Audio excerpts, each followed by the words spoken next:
Hello friends, welcome to my channel. Today we are going to talk about Pisces Ascendant and how the month of August 2022 is going to pan out for the Pisces Ascendant people. People in Pisces Ascendant are usually very quiet and calm people. You will not find most of the Pisces Ascendant people to be in the spiritual line of things rather than the materialistic gain. And that is why this ascendant has the highest number of sages and holy people born across the world. Now let us talk about the ascendant lord first. The ascendant lord Jupiter is passing through the first house itself, and thus it is creating an excellent position for the Pisces ascendant people. Whenever Jupiter passes through the first house, it results in the weight gain for the particular native. But Jupiter's seventh aspect on the seventh house also provides an opportunity to start your own business. And most of the people who have been thinking about starting their own work should think about taking a plunge till April 2023, because that is the time frame till Jupiter will be posited here and it will be aspecting and protecting your fifth house, which is the house for your kids, seventh house, that is the house of your spouse, and the ninth house, which is the house of your luck.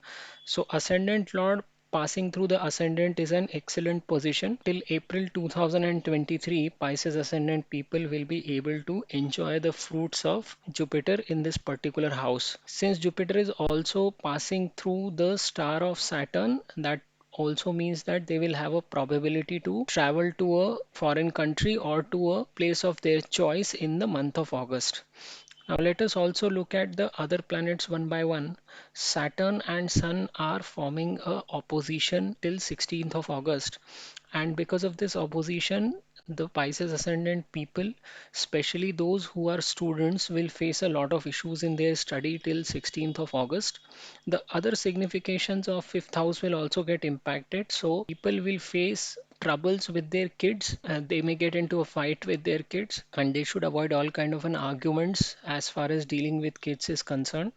People who are speculators should wait till the 16th of August, because after 16th Sun will move into the sixth house and then only Venus and Saturn will remain here. Venus is extremely comfortable in the Cancer sign because Cancer is a full water sign and Venus gets exalted in Pisces, which again is a full water sign. So Cancer sign has Venus extremely well placed alone after 16th of August, and Saturn, its own friend, will be aspecting it. So all the people who want to get into speculation, the second half of August will be very fruitful for them. Venus is also the lord of third, which is the house of effort, and the house of eight, which is a mystic house. So if you take into account the significations and the energies of these houses and the aspect of Saturn, then the sectors where people will gain from as far as speculations are concerned in the second half of August would be lifestyle brand, luxury goods, any kind of a liquid, including alcohol and beverages, because the watery sign in the fourth house itself means that people will gain from the liquid state of products, and Saturn's aspect would mean that they can also gain from beverages and alcohol.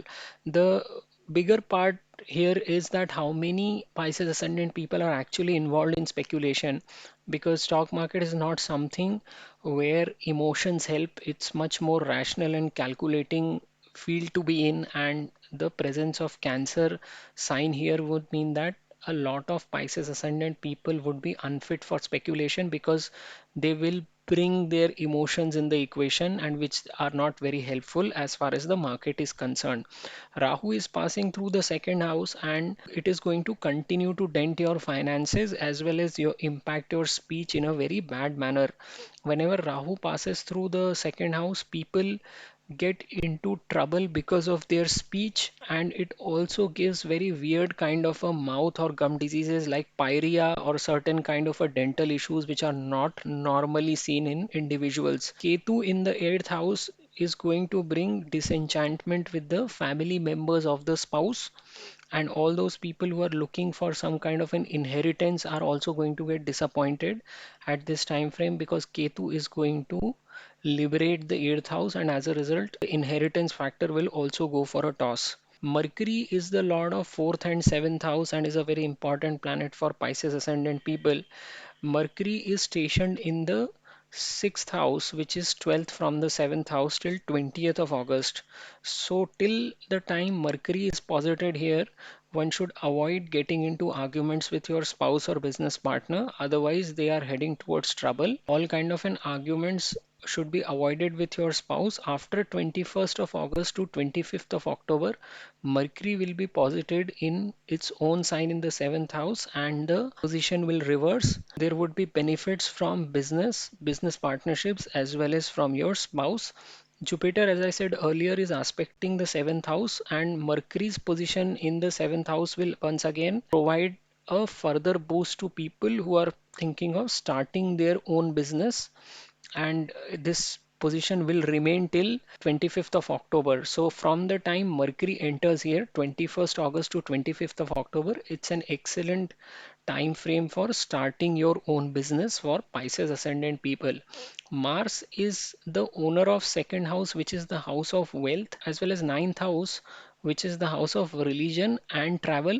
So not only Jupiter, Mars also is giving the go ahead by looking at the ninth house. Mars aspecting its own sign again will fortify this house, and as a result, people will get indulge in long-term travel, and this could also be religious in nature because Jupiter will also aspect the ninth house. All those people who are in service, they will also see the second half of the month to be very favorable for them, because in the first half till 16th of August, Sun, which is the lord of sixth house of service, is transitioning through fifth house, thus negating the service aspect. After 16th of August, sixth house lord in sixth will create an excellent position for people who are in service or jobs.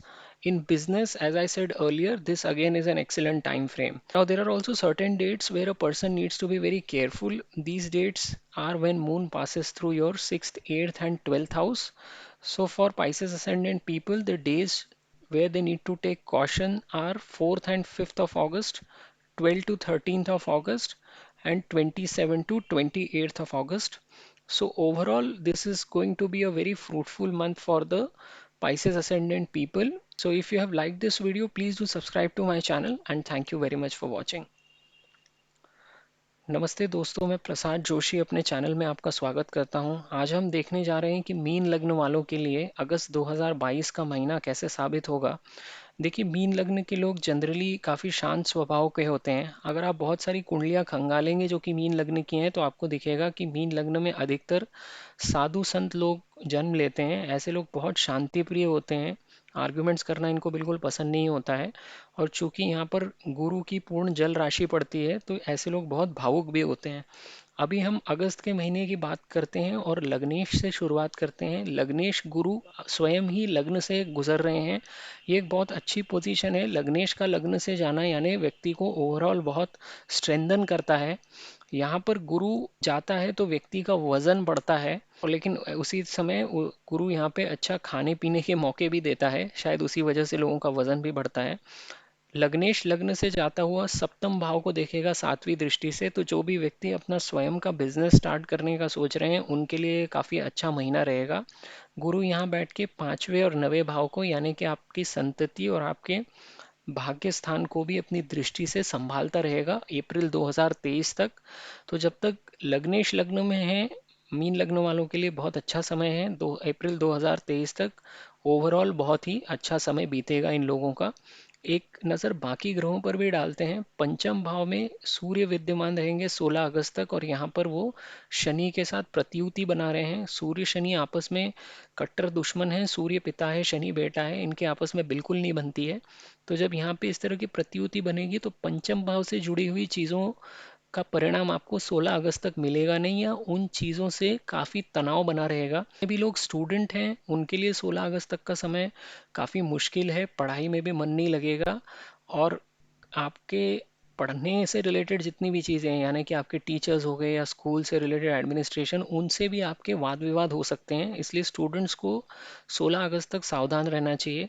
अगर आप speculators हैं, सट्टा बाजार में रहते हैं, तो भी 16 अगस्त तक मार्केट में मत उतरिएगा, क्योंकि ये प्रत्युति आपको नुकसान करवाने के लिए पूर्णतः काबिल है। 16 अगस्त के बाद सूर्य ये राशि छोड़ के अगले भाव यानी छठे भाव में चले जाएंगे, फिर खाली शुक्र रह जाएंगे। शुक्र जल स्थान में बहुत कंफर्टेबल रहते हैं। कर्क एक पूर्ण जल राशि है और शुक्र मीन की राशि में, वो जो कि पूर्ण जल राशि है उसमें उच्च के होते हैं। तो यहाँ पर भी शुक्र की स्थिति बहुत अच्छी है कर्क राशि में, और शनि जो कि उनके मित्र हैं उनकी भी दृष्टि यहाँ पर पड़ेगी। शुक्र मीन लग्न वालों के लिए तृतीय और अष्टम भाव के स्वामी बनते हैं, तो वो ये ऊर्जाएं पांचवें भाव में लेके आएंगे। तो अगर आपको अगस्त के दूसरे हाफ में मार्केट में अगर आप उतरते हैं, तो शुक्र से जुड़ी हुई जितनी भी वस्तुएं हैं, जैसे लाइफस्टाइल ब्रांड्स हो गए, या बहुत महंगी चीज़ें जिन्हें हम लग्जरी गुड्स बोलते हैं वो, या किसी भी तरह का लिक्विड हो गया, क्योंकि यहाँ पर चंद्र की राशि पड़ती है और चंद्र लिक्विड्स को दिखाता है। तो बेवरेजेस हो गए, शनि की दृष्टि पड़ रही है, तो अल्कोहल रिलेटेड कंपनीज में अगर आप इन्वेस्ट करते हैं तो ये सब चीज़ों से आपको शेयर मार्केट में दूसरे हाफ में काफ़ी फायदा होता हुआ दिखता है। अभी एक मीन लग्न वालों के लिए जो बात क्यूलियर टाइप की होती है वो ये है कि यहाँ पे चूंकि कर्क राशि ही बढ़ती है, तो बहुत से लोग यहाँ पर शेयर बाजार में अगर आते भी हैं तो टिक नहीं पाते हैं, क्योंकि ये लोग यहाँ पर शेयर बाजार में भी अपने सारे इमोशंस लेके आते हैं। और शेयर बाजार में इमोशंस के बेसिस पे आया हुआ व्यक्ति ज़्यादा समय तक टिक के नहीं रह सकता। उसके लिए आपको एक प्लान चाहिए होता है, एक ऑर्गेनाइज तरीके से उसको एग्जीक्यूट करना पड़ता है, जो कि मीन लगने के लोगों के लिए बहुत मुश्किल होता है, क्योंकि यहाँ पर इमोशनल राशि पड़ती है। इसलिए आप बहुत से मीन लगने के लोगों को स्पिरिचुअलिटी वाली साइड में ही देखेंगे, मटेरियलिस्टिक साइड में, खास करके शेयर बाजार वगैरह में वैसे भी मीन लगने के ज़्यादा लोग नहीं दिखते हैं। बट सेकेंड हाफ अगस्त का बहुत अच्छा है, अगर इस तरह का कुछ अगर उनको काम करना होगा तो उसके लिए। यहाँ पर जब सूर्य 16 अगस्त के बाद निकल के स्वयं की राशि में आ जाएंगे, तो जितने भी लोग जॉब्स में हैं या सर्विस में हैं उनके लिए भी बहुत अच्छा समय रहेगा। अगस्त के पहले हाफ तक छठवें भाव का स्वामी सूर्य पंचम भाव में रहेगा, यानी कि वो छठवें भाव को नेगेट करता रहेगा। तो यहाँ पर 16 अगस्त के बाद जो भी जॉब या सर्विस करने वाले लोग हैं उनके लिए भी अच्छा समय रहेगा अगस्त का सेकेंड हाफ में। पहला हाफ चैलेंजिंग बना रहेगा। अभी सप्तम भाव से आप बिजनेस देखते हैं, अपने पति या पत्नी को देखते हैं, पार्टनरशिप्स को देखते हैं, तो उसका स्वामी भी जो बुध है वो छठवें भाव में बैठा हुआ है 20 अगस्त तक। तो 20 अगस्त तक किसी भी तरह के वाद विवाद में मत उतरिए अपने पति या पत्नी के साथ, नहीं तो आपको बहुत भारी पड़ेगा। तो उसके बाद जब 21 अगस्त से बुध यहाँ पर स्वयं की राशि में आ जाएगा सप्तम भाव से, तो 25 अक्टूबर तक यही विराजमान रहेगा। यहाँ पर गुरु की सातवीं दृष्टि बुध पे पड़ेगी। तो जो भी व्यक्ति बिजनेस करना चाहते हैं या चालू करना चाहते हैं उनके लिए सबसे अच्छा समय रहेगा ये, क्योंकि बुध स्वयं ही व्यापार का कारक है और गुरु की दृष्टि उस पर पड़ के उसको प्रोटेक्ट करेगी। इसलिए नया बिजनेस चालू करना चाहते हैं तो 21 अगस्त से 25 अक्टूबर का समय सबसे बेस्ट टाइम रहेगा मीन लग्न वालों के लिए। एक नज़र राहु पर भी डालते हैं। राहु यहाँ द्वितीय भाव में विराजमान है। राहु जब भी द्वितीय भाव से जाते हैं तो वो आपके फाइनेंसेस में छिद्र करने का काम करते हैं। व्यक्ति को पैसा कमाने में बहुत प्रॉब्लम होती है, कंफ्यूजन होता है बेसिकली, और कई बार ऊटपटांग तरीके से आता हुआ पैसा भी उसको लगता है कि सही लाइन से आ रहा है।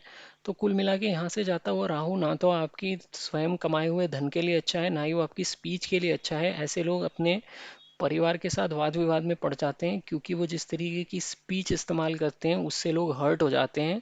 यहाँ से जाता हुआ राहु व्यक्ति को मुंह से रिलेटेड अजीब अजीब बीमारियां देके जाता है, जैसे कभी किसी को पायरिया हो जाता है या दांतों में अंदर से कीड़े लग के नसों की तरफ चला जाते हैं ना, कुछ भी इस तरह की उटपटांग चीज़ें होती हैं जो व्यक्ति ने इमेजिन नहीं की होती। तो यहाँ से जाता हुआ राहु वैसे भी गोचर में अच्छे परिणाम देता नहीं है। केतु अभी अष्टम भाव में बैठा हुआ है और यहाँ की चीज़ों से व्यक्ति को विरक्त कर रहा है। तो अगर आप रिसर्चर ही हैं या आप ज्योतिषी भी हैं तब ये समय आपके लिए अच्छा रहेगा, क्योंकि केतु अष्टम भाव से जाता हुआ उन चीज़ों को और परिणाम बढ़ा के देके जाएगा। लेकिन अगर आप मटेरियलिस्टिक साइड में हैं, यानी आप जमीन जायदाद से जुड़ा हुआ केस देख रहे हैं या आप किसी की विल से खुद को कुछ गेन हो रहा है वो एक्सपेक्ट कर रहे हैं, तो वो सब परिणाम केतु यहाँ आपको नहीं देगा। केतु यहाँ पे बैठ के आपको अपनी पति या पत्नी के परिवार से भी विमुख कर देगा। उनको लगेगा आप उनको निगलेक्ट कर रहे हैं। तो इस तरह की चीज़ें भी यहाँ से अष्टम से जाता हुआ केतु व्यक्ति को देके जाता है। इस महीने में आपके ट्रैवलिंग की भी भरपूर संभावना है, क्योंकि मंगल अपने ही भाव को देखेगा जो कि नवा भाव है, और गुरु की नवी दृष्टि भी नवे भाव पे पड़ेगी। तो नवे भाव से आप धर्म या रिलीजन को देखते हैं या लंबी ट्रैवलिंग को देखते हैं, तो रिलीजियस चीज़ों से जुड़ी हुई ट्रैवलिंग भी पॉसिबल है, क्योंकि मार्स भी देखेगा और गुरु अपनी नवी दृष्टि से देखेगा। तो कोई ट्रैवलिंग तो डेफिनेटली होती हुई बन दिखती है अगस्त के महीने में। अभी महीने में कुछ दिन ऐसे भी होते हैं जब व्यक्ति को सावधान रहना चाहिए। ये दिन वो हैं जब चंद्र आपके 6, 8 और 12 से गुजरता है। तो मीन लग्न वालों के लिए ये दिन है 4 और 5 अगस्त, 12 और 13 अगस्त और 27 और 28 अगस्त। इन 6 दिनों में सावधान रहिए और कोई भी महत्वपूर्ण निर्णय लेना टालिए। ओवरऑल ये काफ़ी अच्छा महीना है मीन लग्न वालों के लिए, खास करके सेकेंड हाफ ऑफ अगस्त जब बुध अपनी राशि में आ जाएंगे और सूर्य भी अपनी राशि में आ जाएंगे और यहाँ पर खाली शुक्र और शनि रह जाएंगे। तो वो जितने भी लोग पंचम भाव से जुड़ा हुआ कार्य करते हैं उनके लिए भी ये समय बहुत अच्छा रहेगा। तो ये ओवरऑल आपका समरी था मीन लग्न वालों के लिए। अगर आपको मेरा वीडियो पसंद आया हो तो मेरे चैनल को ज़रूर सब्सक्राइब कीजिए। वीडियो देखने के लिए आपका बहुत बहुत धन्यवाद।